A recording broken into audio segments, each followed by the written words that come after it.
আজকাল নতুন কলম দেখলেই লিখতে ইচ্ছা করে। তবে আমি যতদূর জানি লেখকরা কলম পেলেই লেখা শুরু করে। এই সত্যি তবে বলা চলে আমি কোনো লেখক নেই। আমার যে কখনো বই ছাপা হবে তা ভাবাটাই আমার কাছে অদ্ভুত। এমন আরো অদ্ভুত কিছু ঘটনা আছে আমার কাছে, তবে সেগুলো এখন লিখবো না, লিখতে ইচ্ছে করছে না।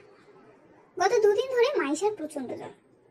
ও হ্যাঁ, মাইশা মাইশা আমার বড় মামার ছোট মেয়ে। আমরা একসাথেই থাকি, তবে আমরা কিন্তু আবার একান্নবর্তী পরিবার নই।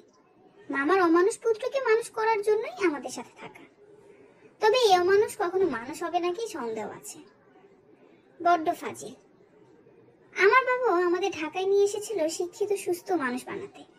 আমাদের ঢাকায় আসাটাও ছিল এক সংগ্রাম।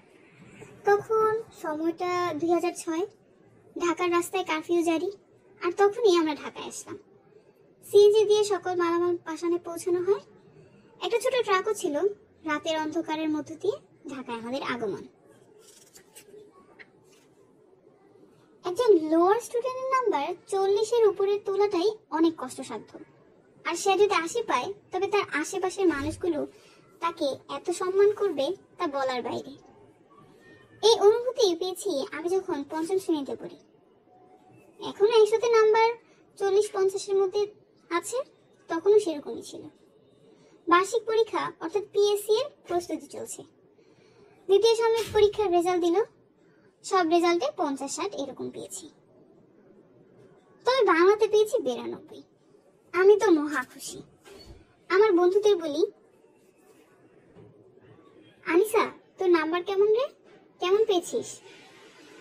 সে বলল বেশি ভালো না। আমি, বাংলায় কত পেলি? 75। ও, আমি তো বাংলায় 92 পেয়েছি। সাথে সাথে চোখগুলো বড় বড় হয়ে যায় তার।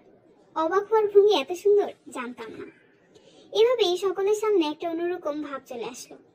কোচিং এর সবাই জেনে গেল আমি 92 পেয়েছি বাংলায়। আমি যেখানে 60-এর উপরে নাম্বার আনতে পারি না সেখানে 92 সোনার হরিণ। আমার কোচিং এর এক বড় ম্যাডাম ছিল, বলা চলে কোচিং এর হেডমাস্টার। তারও আর জানা বাকি রইল না আমার এই অর্জনের কথা। সকল অভিভাবক আর শিক্ষার্থীদের সামনে হাততালি দিয়ে আমার সম্মান জানানো হলো। যখন বাসায় ফিরে আসি খাতাটা আমি আবার দেখি, বারবার খাতাটা দেখছি। নাম্বারটা যোগ করতে গিয়ে দেখলাম আমি পেয়েছি 62।